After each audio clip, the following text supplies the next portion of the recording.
This doesn't look like business class to me. Hey Lufthansa, what does this look like to you? Doesn't look like anything to me.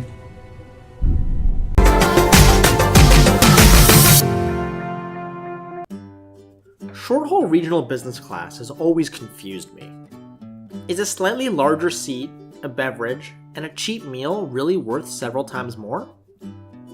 However, carriers in Europe have taken this to the extreme with Euro Business. Business class seats are literally just economy seats with the middle seat blocked off. Why the heck would anyone pay for this? The only reasons I can think of are a larger baggage allowance, improved cabin service, and lounge access. I recently flew on 2 Lufthansa Euro Business flights, the first from Frankfurt to Porto on an A321, and the second from Lisbon to Munich on an A320neo. Both were connecting flights as part of an award ticket, so I wasn't actually paying for it. As we'll see, I'm sure glad I wasn't. Frankfurt is a huge airport, so I made my way to one of the 2 business class lounges in the Schengen area of Terminal 1. Lufthansa has 3 tiers of lounge: Business, Senator, and First. Business and Senator are fairly similar as far as I understand. Although the lounge was large, it was absolutely packed.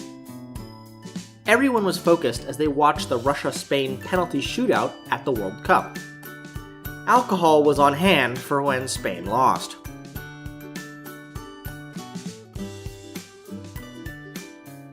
I initially couldn't find a seat with a table, so I ended up balancing a pretzel on my lap.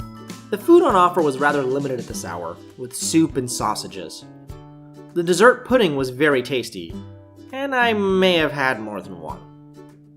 One definite highlight of the lounge were the shower facilities. They were upon request at a check-in desk, but there was no wait. They were very large and completely spotless. After an overnight flight and a day of trepsing around in the July heat, it was just what I needed. Views of the tarmac would have been great, except for the horizontal lines on the windows. I read these are to absorb sunlight and make the building more energy efficient, but they definitely impeded the view. Plane spotting in Frankfurt is always fun, and you never know what'll taxi by you next. Unfortunately, it wouldn't have been a European summer vacation without somebody on strike, and this time it was the French air traffic controllers. As we were flying over French airspace, we were delayed by a little over an hour. This did ensure, though, that we witnessed a beautiful sunset from the air.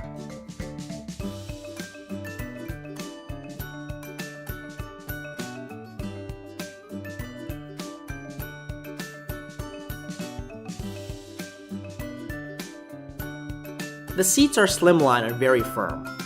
Having the middle seat blocked off is nice, though I'm not sure how helpful it is for getting work done. Plus, you'd need to divide it with your neighbor.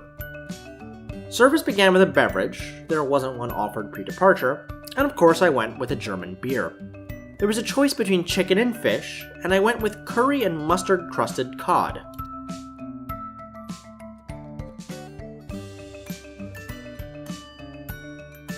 The fish itself wasn't badly cooked, but the flavors were really strong and kinda weird.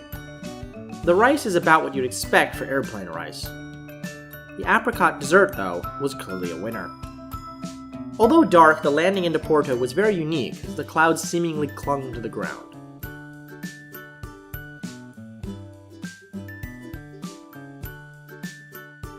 After a wonderful vacation in Portugal, I headed out via Lisbon. Lisbon has 2 lounges upstairs in the main part of the Schengen area, and I made my way to the TAP lounge.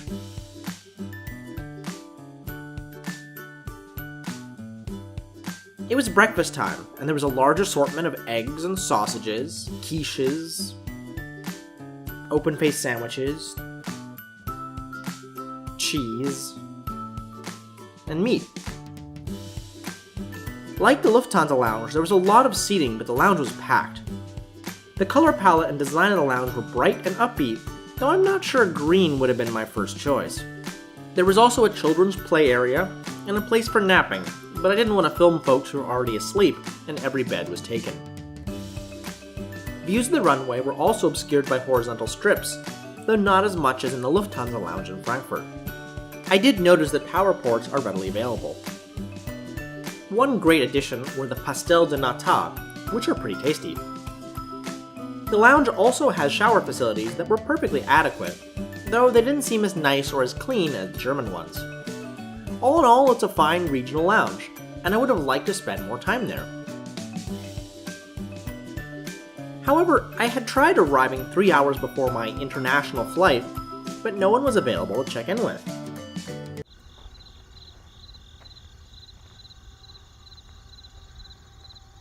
Check-in only happened less than 2 hours before boarding.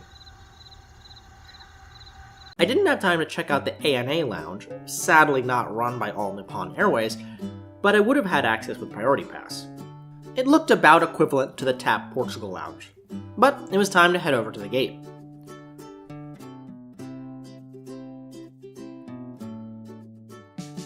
Right in front of the gate was another Priority Pass accessible lounge, so I decided to wait there until boarding. This blue lounge was pretty underwhelming. They had Coke Zero and Pastel de Nata, and that's about it. It was not particularly comfortable, and flight information was not displayed anywhere. Overall, it just seemed kinda sad, so I didn't linger and headed to the gate.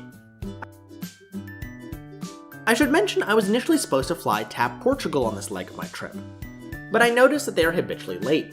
My particular flight combination had misconnected nearly every day for the past 2 weeks.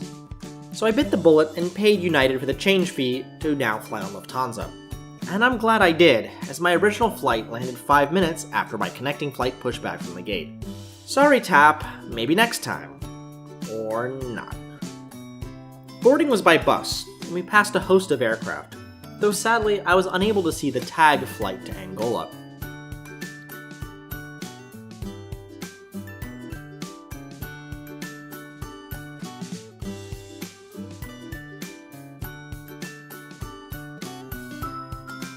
Due to the late change, I was stuck with an aisle seat, so I couldn't film takeoff and landing, so I'll just talk about the food and service. Between chicken, fish, or pasta, I went with salmon, which sadly was quite overcooked. The cold pork Wellington, served with the same pesto I'd had on the salmon before, was interesting, but would have been better warm. I did steal the idea for the recipe though. I was also happy to have my last pastel de nata as I left Portugal. The service was incredibly warm and friendly, which was a stark contrast with the German efficiency cruise I'd had on my other Lufthansa flights. This was the only flight in business class out of 6 on my trip where they referred to me by name. A small touch, I know, but it goes a long way. So, in conclusion, do I recommend Lufthansa European Business Class? I don't think I can, so long as you're paying for it. Lounge access is indeed nice, but you now get access to certain Lufthansa lounges with the American Express Platinum card in Frankfurt and Munich, even when flying economy. And Priority Pass does have lounges in most of the major European airports, though as we see, quality can vary. And as nice as the Lufthansa lounges were, they were so hectic that I'm not sure I could actually get work done there. There wasn't a separate business area that I saw. I should note that Lufthansa is flying this product on longer routes and selling it as business class. As 1 Mile at a Time recently pointed out, they are flying A321s with regional business class from Frankfurt to Pune, India with a stop in Baku. That's an 11.5-hour red-eye flight. That's simply disingenuous. It would be a real shock for someone who shelled out $4,000 thinking they'd be getting a real Lufthansa business class experience. So in conclusion, that's my experience with Lufthansa's Euro Business Class. Just a little something extra for a connecting flight. But if you're actually paying for it for short hops around Europe, I'd save my money and get some decent food at the airport. Thanks for watching, and I'll see you on the next one.